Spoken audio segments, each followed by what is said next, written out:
So the first method of hypothesis testing I want to discuss is known as the z-test. And this is a hypothesis test for the mean of a normally distributed random variable when the variance is known. So we have a normally distributed random variable with mean mu, sigma squared variance, and we're going to assume the variance is known, and we want to test hypothesis concerning the mean of this random variable. So suppose we want to test the hypothesis that the mean is equal to some constant. So our null hypothesis is mu equals c, that's the null. Our alternative hypothesis is mu does not equal c. Well, if x is a normally distributed random variable with mean mu and sigma squared, then the distribution of the sample mean, our estimate of the sample mean, is also normal. It's very easy to show that as a normal distribution with mean mu and variance sigma squared over n. And therefore, if we form a z statistic as the difference between the sample mean and the population mean divided by sigma over root n, this quantity here we know by the central limit theorem will have a normal distribution with mean 0 and variance 1. It's a standard normal distribution. So we now know about the distribution of this quantity here, this test statistic. So using observed data, we're going to calculate the mean, and then we're going to calculate this z statistic, which is sample mean minus c, the hypothesis we want to test, the constant, divided by sigma, which in this case we know, divided by root n. And if h naught is true and mu does equal c, then the observed z should be an observation from this distribution, we know. That is, it should be near 0 with high probability. In fact, given what we know about this distribution, the standard normal, we know that z should lie between minus 1.96 and 1.96 with probability 0.95. And the reason we know that is the probability of random variable z taking a value between these two values is equal to the CDF of the standard normal at 1.96 minus the CDF of the standard normal at minus 1.96 equals minus 0.975 minus 0.0275 equals 0.95. So that's how we know that probability. So that's essentially defined that area there, and what we're saying is if z is outside of this range, if it falls in these parts here, then we have evidence that the null hypothesis is not true. So let's do a concrete example. A sample of size 10 has a sample mean of 19.7. We want to test a simple hypothesis that the population mean is equal to 20 against the alternative hypothesis that the population mean is not equal to 20. So this is the null here. Under the assumption that the data follow a normal distribution and with known variance of 1. So we're going to calculate our z test statistic, 19.7 minus 20 over 1, sigma, divided by the square root of 10, root n, equals minus 0.95. That number lies between the critical values for the standard normal, and therefore in this case we have no reason to reject the null hypothesis. Okay. Also, the p-value which we can calculate using the CDF of the standard normal is equal to 0.342, which is greater than our selected significance level, which in this case confirms that we have no reason to reject the null hypothesis. So that's the z-test as an example of hypothesis testing. The z-test is assuming that the variance is known. When the variance is unknown, we can use a different test, again, but the principle is the same. In this case, we use a t-test to test hypothesis concerning the mean of a normally distributed random variable with sigma square unknown. And in doing so, we use what's called a t-statistic, and it's given by these equations here. Note that rather than having the standard deviation of the population distribution on the denominator, we've got the calculated or the estimated standard deviation in the sample. T is equal to the sample average minus mu over the sample standard deviation divided by the square root of n. And it turns out that this quantity has a student's t-distribution with n minus 1 degrees of freedom, denoted here. So very similar to the case of z, it's just that when we don't know the variance, rather than it having a standard normal distribution, is a t-distribution, but we just repeat exactly the same, essentially the same procedure to assess whether the test statistic is surprising or not. So we calculate our t-statistic and find the critical values at the level, significance level 0.05 by finding the ordinates that correspond to 0.025 and 0.975 percentiles of a student t-distribution. So again, we'll return to our example. A sample of size 10 has mean 19.7, and we can calculate the sample variance as 0.78 squared. Again, we're going to test the hypothesis that mu is equal to 20 against mu not equal to 20. This is the alternative hypothesis, under the assumption that the data follow a normal distribution with the variance unknown. So we form our test statistic, sample average minus 20, which is the hypothesis we're testing, divided by standard deviation over root 10, root n, gives us the number minus 1.22. The upper critical value for this distribution is found by looking at the CDF of a student t-distribution with n minus 1 degrees of freedom. Here n equals 10. So we look up statistical tables to find this critical value, which in this case is 2.262. And since the student t-distribution is symmetric, the lower critical value is just minus 1 times this value. So in this case, t lies between the critical values, and therefore we have no reason to reject h0, because the t is falling in this region here. It's not falling in the rejection region. The p-values in this case can be calculated in this way here, which in this case gives a p-value of 0.253.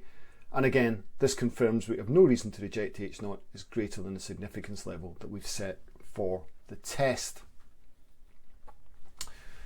Okay, that's the z-test and the t-test are tests for the mean of a distribution for the parameter mu. We can also test other parameters. Suppose we wish to test a hypothesis about sigma. So again, we're dealing with a normally distributed random variable with mean mu and variance sigma squared, and we want to test the null hypothesis that sigma squared is equal to some constant c against the alternative hypothesis that it is not equal to c. Well, we can construct a test based on the estimate of our variance, s squared. And again, the procedure we're going to follow in hypothesis testing is the same. It's just that when we form the test statistic, it's going to have a certain distribution. Okay, it's going to have a sampling distribution. And actually, this quantity here, known as q, n minus 1 times s squared over sigma squared, has a chi-squared distribution with n minus 1 degrees of freedom. And we won't go into the detail of proving that here. We don't need to.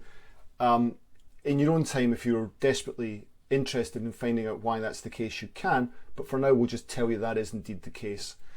So if our data are normally distributed with mean mu and variance sigma squared, and if we define our test statistic q, small q, because this is the one we're actually going to use on observed data, it's n minus 1 s squared over c. Then we can compare the value of q we get with the critical values of a chi-squared distribution. So again, we just look for the 0.025 and 0.975 quantiles. This distribution isn't symmetric actually, so now we need two distinct values. We can't just multiply by minus 1. So again, use a concrete example. Same examples we used previously, but this time we're testing a hypothesis about the variance. Our null hypothesis is the variance is equal to 1. Against the alternative hypothesis, the variance is not equal to 1. We compute our test statistic, 9 times 0.78 squared over 1. That gives us a value of 5.43. There shouldn't be a point there. And we compare it with the critical values from the CDF of the chi-squared distribution, 0.025 and 0.975 because we've set significance level alpha 0.5, and this gives us the critical values of 2.7 and 19.02. And in this case, therefore, Q, our test statistic, falls within this region. It is therefore not a surprising observation. It doesn't fall in the reject region, and hence we do not reject the null hypothesis. So I hope that's defined the key elements of hypothesis testing and through some concrete examples showing how they work. And it really is worth just going through these in your own time so that you're familiar with these concepts and are happy with how they work arithmetically. So far we've considered hypothesis tests for a single sample, but it's straightforward to extend these ideas to situations where we want to compare the distributions using two data samples. And we'll look here first of all at a z-test in the two sample case. So in this case we've got sample 1, x1 up to xn, from a normally distributed random variable with mean mu x and variance sigma squared x, and sample 2, y1 up to yn, drawn independently from a normally distributed random variable with mean mu y and variance mu y squared. And let's say that we want to test the equality of the parameters in the two models. So suppose that the sample mean and the sample variance for samples 1 and 2 are denoted bar x, s squared x, and bar y, s squared y. First, we're going to test the hypothesis concerning the means. We're going to test the null hypothesis that the means are equivalent against the alternative hypothesis that the means are not equivalent. And we're going to assume, because it's a z-test, that the variance of x, variance of y is known.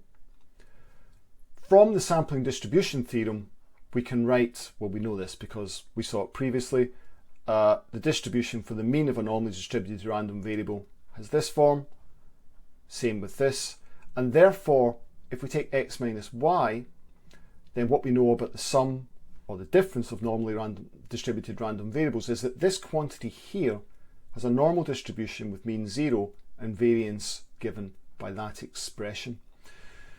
So we can form our z statistic as x bar minus y bar over sigma square root of this quantity here, and that test statistic has a normal distribution with mean 0 and variance 1. That is, as a standard normal distribution. So as long as we know that, then we can start to test hypothesis using that distribution. So the test statistics defined in that way there, using the observed data, that can be compared with the standard normal distribution, and if z lies outside of the critical region, then we reject the null hypothesis. So it's exactly the same as we did in the one sample case, but slightly different computation to arrive at the z statistic. Now let's consider the case when the variances which are equal but unknown. Then we can parallel the one sample t-test, so this time we don't use z, we use t, but by replacing the variance by an estimate in the two sample z-test. And we first obtain an estimate of sigma by pooling the two samples, okay, because the variance is the same in both, and that gives us our estimate of the variance in the pooled sample. We then use that to form a test statistic t, defined in this form there. Again, same principles apply. If the null hypothesis is true, then t should be an observation from a student t distribution with nx plus ny minus 2 degrees of freedom. And we use the critical values from the tables of the student t distribution to assess our hypothesis. It's as simple as that. And then finally, in this two sample section, we may want to test whether variances are equal. So our null hypothesis is that the variance of x is equal to the variance of y. The alternative hypothesis is that is not the case. This is done by computing this test statistic here. It's the ratio of the calculated variance of x over the calculated variance of y. And this quantity, it turns out, has a null distribution known as the F distribution or the Fisher distribution with nx minus 1, ny minus 1 degrees of freedom. CDF denoted in this, and its quantiles are tabulated. So again, all we would do is calculate this statistic, look up the 0.025 and 0.975 quantiles. That allows us to define the critical region at significance level alpha equals 0.05. And if we find Q to be very small or very large, then it's a surprising observation from the F distribution, and we can reject the hypothesis of equal variances. Okay, the next method of hypothesis testing I want to introduce is the likelihood ratio test. This is a very general and in some senses optimal test that's often used. Now, under certain regularity conditions, maximum likelihood estimators have desirable asymptotic properties, so they're consistent, they're unbiased, and they're fully efficient. And for those reasons, they can be used to construct tests with good power properties. The likelihood ratio test statistic for testing a null hypothesis H0 against an alternative hypothesis H1 is given by this test statistic here. It's the ratio of the maximised likelihood function at H0 over the unrestricted maximised likelihood function. So here, theta hat naught is the value of theta in that part of the parameter space defined by the null hypothesis that maximizes this expression here. And this theta hat here is just the parameter value that maximizes the likelihood in its unrestricted form.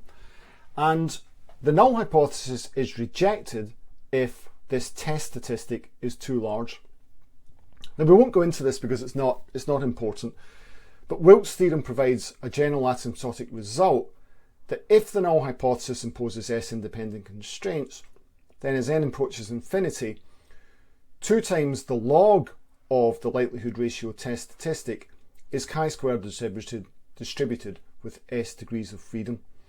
And the distribution of the likelihood ratio test statistic gives us all of the information necessary to conduct inference on theta. So, to give an example, 10 independent sample values are drawn at random from a normal distribution with mean mu and variance 1. And that's the sample values given there. We want to test the null hypothesis that mu equals 0 at the 10% significance level. The likelihood function is given by this equation here. And actually, this likelihood function has a global maximum when mu is equal to x bar. So we form our test statistic, maximised likelihood function at the value of 0 over the maximised likelihood function at x bar. Writing the test statistic in this form, which as we said earlier has a chi-squared distribution, we calculate the rejection region at the 10% significance level, and that gives us this region here, minus 0.52 and 0.52. For this sample, the sample mean that we calculate is 1.11, and so that allows us to reject the null hypothesis at the 10% significance level because this value falls outside of the acceptance region defined by the region, applying the significance level of the chi-square distribution. Okay, so in what we've discussed so far, we have considered tests of the form where we have a null hypothesis, let's say it's sigma squared is equal to c, against an alternative hypothesis, sigma squared is not equal to c. And this is referred to as a two-sided test. That is, the alternative hypothesis is supported by an extreme test statistic in either tail of the distribution. To return to our diagram,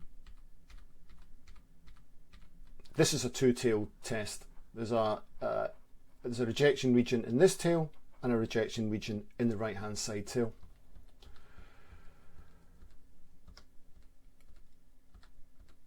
But we may also consider a one-sided test form. This is less common, but sometimes useful. So for instance, let's say that our hypothesis is sigma square is equal to some constant. We might want to test that against the null that sigma square is greater than c. Okay, so in that case, we're pushing the hypothesis in one direction, or our null hypothesis is that sigma square is equal to some constant, or again, an alternative hypothesis sigma square is less than that constant. Now, a one-tailed test proceeds exactly the same way as a two-sided test, except that the significant result can only occur in the right or left tail of the null distribution.